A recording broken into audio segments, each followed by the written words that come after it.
नाय 5G YouTube चेनेलाव आरो फिन खेबसेबाव बरायफिनबाय। दिनैनि गोदान भिडिअ'आनो जाहैबाय दाख्लै बावैसो जाय बिथांमोना गोदानै रेशन कार्ड मोनबाय। दा नोंथांमोना मोनसे गभर्नमेन्टनिफ्राय बेनिफिट मोननो हागोन। बेनो जाहैबाय प्रधान मंत्री उज्ज्वला यजना 2.0 आव नोंथांमोना एप्लाइ खालामनानै नोंथाङा बे उजाला गेसखौ नोंथाङा बे रेशन कार्डनि मददाव नोंथाङा मोननो हागोन। नोंथाङा बेखौ अनलाइन एप्लाइ खालामनानै लानो हागोन। बा जाय बिथांमोना दासिमबो उजाला गैया नोंथांमोना बे प्रधान मंत्री उज्ज्वला यजना 2.0 आव नोंथाङा एप्लाइ खालामनानै प्रधान मंत्री उज्ज्वला यजना गेस कानेक्शनखौ नोंथाङा लानो हागोन। नोंथाङा बे गेसखौ लायोब्ला नोंथाङा जेब्ला लायो अब्ला नोंथाङा साबसिडि मोनो। नोंथाङा बे गेसखौ प्रधान मंत्री उज्ज्वला यजनाखौ बोरै एप्लाइ खालामनो आङो दिनैनि नैबे भिडिअनि गेजेरजों A to Z देखायगोन। नोंथांमोना भिडिअखौ जोबजासे नायलांबाय थाबानो जाबाय आरो बेबायदिनो गोदान गोदान आपडेट डिटेल स्किम डिजिटेल खौरां मिथिनो थाखाय नोंथाङा चेनेलाव गोदानबा चेनेलखौ साबस्क्राइब खालामबानो जाबाय।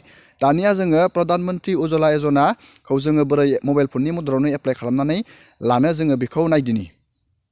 नोंथाङा बेखौ एप्लाइ खालामनो थाखाय गुगोलाव थांनांगोन आरो सार्च खालामनांगोन PMUI। नोंथाङा बेखौ सार्च खालामनांगोन। लोगोसे आङो बिनि लिंकखौ भिडिअनि डिसक्रिपसनाव होनांगोन। नोंथाङा बे लिंकआव थुबाथाय डाइरेक्टयै एप्लाइ खालामनाय पेजाव थुनो हागोन। जोङो दानिया बेखौ गुगोलाव सार्च खालामनानै होबाय। सार्च खालामनाय लोगो लोगोनो नोंथाङा बेयाव नुदों नैबे मोनसे पेज गेवबाय। नैबेयाव नुनो मोन्दों नोंथाङा एप्लाइ फर निउ उजाला 2.0 कानेक्शन। नोंथाङा बेखौ एप्लाइ खालामनो थाखाय बे पेजखौ बोखोनांगोन। नोंथाङा लिंकआव थुबाथाय नैबे पेजाव फैनो हाखागोन। दानिया नोंथाङा नैबे अनलाइन पर्टेल नोंथाङा नैबे अनलाइन पर्टेलाव थुनानै होनांगोन। जोङो दानिया बे अनलाइन पर्टेलाव थुबाय।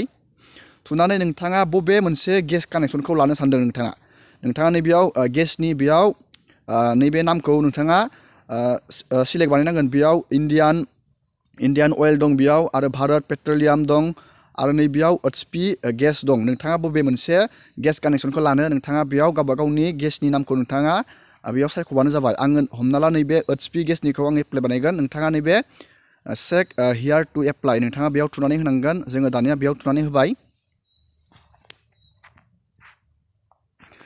दानिया नोंथाङा बेयाव बेबायदि मोनसे पेज गेवगोन। नोंथाङा बेयाव नैबेयाव नुनो मोन्दों उजाला बेनिफिसारि कानेक्शन। नोंथाङा बेयाव क्लिक खालामनांगोन। जोङो बेयाव क्लिक बानायबाय।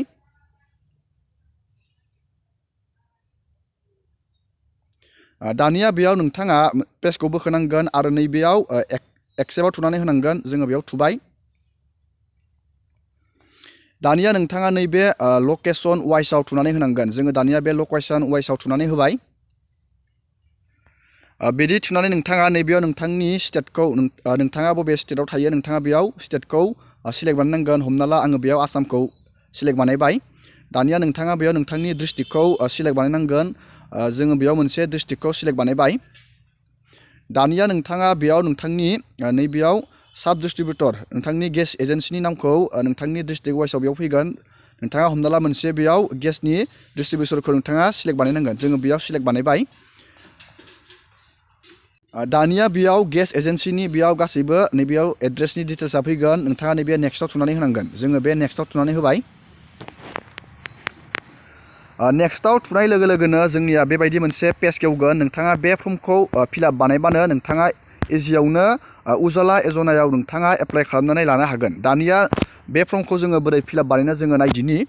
नोंथाङा गिबियावनो बेयाव नोंथांनि आधार कार्डखौ बहायनांगोन आरो नोंथांनि बेयाव फार्स्ट नेम आरो मिडिल नेम दंबा नोंथाङा गेजेर नामखौ नैबेयाव बहायनांगोन आरो लास्ट नेमखौ नोंथाङा नैबेयाव बहायनांगोन नोंथांनि उपाधिखौ। दानिया नोंथाङा बेयाव नोंथांनि डेट अफ बार्थखौ नैबेयाव सिलेक्ट बानायनांगोन। नैबेयाव थुनाय लोगो लोगोनो नोंथाङा बेयाव गावबा गावनि डेट अफ बार्थखौ नोंथाङा बेबायदि सिलेक्ट बानायनांगोन। दानिया नोंथाङा बेयाव नोंथांनि कास्टखौ सिलेक्ट बानायनांगोन। SC ST OBC जोङो बेयाव STखौ जोङो सिलेक्ट बानायगोन। दानिया बे जोब्बाय। दानिया नोंथाङा बेयाव नोंथांनि रेशन कार्ड डिटेल्स नोंथाङा दाख्लै बावैसो मोननाय रेशन कार्डनि डिटेल्सखौ नैबेयाव बहायनांगोन। नोंथांनि स्टेटआ अलरेडि बेयाव सिलेक्ट थागोन। नोंथांनि रेशन कार्डनि डेट इउज जानाय नोंथांनि रेशन कार्डआ माब्लानिफ्राय इउज जाखो नोंथाङा बे डेटखौ नैबेयाव बहायनांगोन आरो नोंथांनि रेशन कार्ड नाम्बारखौ नोंथाङा नैबे बक्सआव बहायनानै होनांगोन। दानिया बे जोब्बाय। दानिया नोंथाङा नैबेयाव नोंथाङा एड्रेस फिलआप खालामनांगोन। बेयाव जुदि नोंथाङा गामियाव थायो नैबे रुरेलाव क्लिक खालामनांगोन आरो सोहोराव थायोबा नैबे अर्बानाव क्लिक खालामनांगोन। जोङो दानिया बेयाव रुरेलाव क्लिक बानायबाय।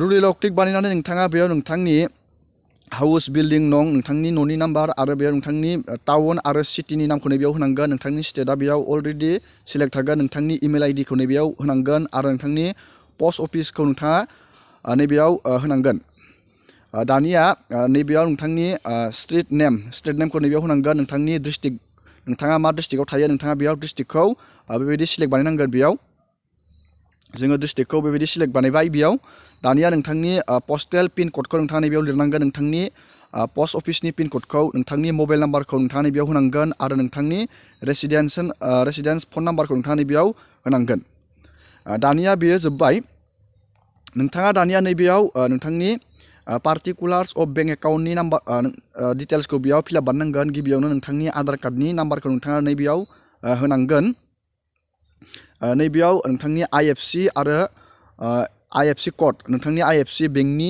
बे पासबुकआव थागोन नोंथाङा बेयाव पासबुकखौ होनांगोन आरो नैबेयाव खेबसे कनफार्म बानायफिननांगोन बेंकनि पासबुकआव नायनानै नोंथाङा IFCखौ फिलआप बानायनांगोन नैबे बक्सआव आरो नोंथांनि बेयाव बेंक एकाउन्ट नाम्बारखौ नैबेयाव होनांगोन आरो नैबे कनफार्म बेंक एकाउन्ट नाम्बाराव नोंथाङा आरो फिन खेबसेबाव बेंक एकाउन्ट नाम्बारखौ नोंथाङा फिलआप बानायफिननांगोन नैबे स्टार गोजा स्टार होनायखौ नोंथाङा फिलआप बानायनांगोन नैबे गोजा स्टार होयिफोरखौ नोंथाङा बेखौ फिलआप बानायबाबो जागोन नैबे स्टार होनायखौ बानायबानो जाबाय दानिया नोंथांनि बेयाव इउआर नेम आस इन बेंक एकाउन्ट नोंथांनि नामखौ बेंक एकाउन्टआव जि नाम दं नोंथाङा नैबेयाव लिरनांगोन दानिया बेयो जोब्बाय दानिया नैबेयाव LPG कानेक्सन डिटेल्सआव नोंथाङा बेसे केजिनि गेसखौ लागोन बेयाव नैबेयाव 14.2 केजि दं आरो नैबेयाव 5 केजि आरो 5 केजि नोंथाङा नैबेयाव अलरेडि बेयाव 14 केजिया बेयाव सिलेक्ट थाखागोन जोङो 14 केजि गेसखौनो जोङो लायो नोंथाङा बेयाव जेबो क्लिक बानायनो बेयाव जेबो गोनांथि गैया नोंथाङा नैबेयाव बेखौ क्लिक थानो होबानो जाबाय 14 केजिखौ दानिया बेयो जोब्बाय दानिया जोङो बे पेजखौ बोखोनानै बेयाव नायबावगोन नोंथाङा बेयाव मोननैसो डकुमेन्ट होनांगोन नोंथांनि बेयाव पासपर्ट आरो भटार आइडि आधारनि UID आरो ड्राइभिं लाइसेन्स नैबेयाव रेशन कार्ड नोंथाङा बेयाव मोनसे क्लिक बानायनांगोन आङो भटार आइडिखौ बेयाव क्लिक बानायबाय दानिया नोंथाङा बेयाव भटार आइडिनि नाम्बारखौ नैबे एड्रेस प्रुफआव नोंथाङा नैबेयाव बहायनानै होनांगोन भटार आइडिनि नाम्बारखौ नोंथाङा जायखिजाया नैबे पासपर्ट आधार आरो bank credit card statement ration card जायखिजाया मोनसे नोंथाङा क्लिक बानायबानो जाबाय बेखौ दानिया आङो नैबेयाव नोंथाङा नैबेयाव भटार आइडिखौ जोङो क्लिक बानायबाय दानिया नोंथाङा बेयाव भटार आइडिनि नाम्बारखौ नैबेयाव बहायना होबानो जाबाय दानिया बे जोब्बाय दानिया आरो नोंथाङा नैबेयाव बेयाव डकुमेन्ट आपल'ड खालामनांगोन नोंथांनि बेयाव डकुमेन्ट्सनि साइजआ 300 KBनि गाहायाव जानांगोन आरो JPG GIF PNG बे फर्मेटआव जानांगोन 300 KBनि गाहायाव जानांगोन डकुमेन्ट्सआ बेयाव गिबियावनो आधार कार्डनि फट'खौ आपल'ड खालामनांगोन आरो एड्रेस प्रुफनि थाखाय नोंथाङा बेयाव पान कार्डबाबो बेयाव आपल'ड खालामजागोन बा भटार कार्डबाबो आपल'ड खालामजागोन आरो नोंथांनि फट'खौ आपल'ड खालामनांगोन 50 KBनि गाहायाव नोंथाङा बेयाव आपल'ड खालामनो हानांगोन आरो नोंथांनि रेशन कार्डनि नोंथाङा फट'खौ नैबेयाव आपल'ड खालामनानै होनांगोन दानिया बेयो जोब्बाय दानिया नोंथाङा नैबेयाव फेमिलिनि मेम्बार्सनि डिटेल्सखौ होबा होजागोन होआबा बियो मेन्डेटारि नङा दानिया नोंथाङा बे पेजखौ बोखोनानै नोंथाङा नैबेयाव एक्सेप्ट थुनांगोन एक्सेप्ट थुनानै नोंथाङा बेयाव नैबेयाव साबमिट होनाय लोगो लोगोनो अलरेडि नोंथाङा बेयाव एप्लाइ खालामनो हागोन इजियावनो आरो नोंथाङा मोनसे नाम्बार मोनगोन आरो बे नाम्बारजों नोंथाङा स्टेटासखौ नोंथाङा चेक खालामबाय थानो हागोन नैबे चेक स्टेटास नोंथाङा नैबेयाव चेक स्टेटासाव थुनानै नैबेयाव नोंथाङा उजालायाव थुनानै नोंथांनि रेफारेन्स नाम्बारखौ नोंथाङा मोनगोन एप्लाइ खालामनाय समाव नोंथाङा बेयाव होनांगोन आरो नोंथांनि डेट अफ बार्थ आरो नैबे केपसाखौ नैबेयाव होनानै नोंथाङा नैबे चेक स्टेटासाव थुनानै नायनो हागोन दिनैनि भिडिअखौ आङो बेखिनियावनो फोजोबबाय नोंथांमोना भिडिअखौ मोजां मोनदोंबा लाइक खालामबानो जाबाय आरो बेबायदिनो गोदान अपडेट डिटेल्स स्किम डिजिटेल खौरां मिथिनो थाखाय चेनेलाव गोदानबा चेनेलखौ साबस्क्राइब खालामबानो जाबाय एसेनोसै दिनैनि भिडिअआ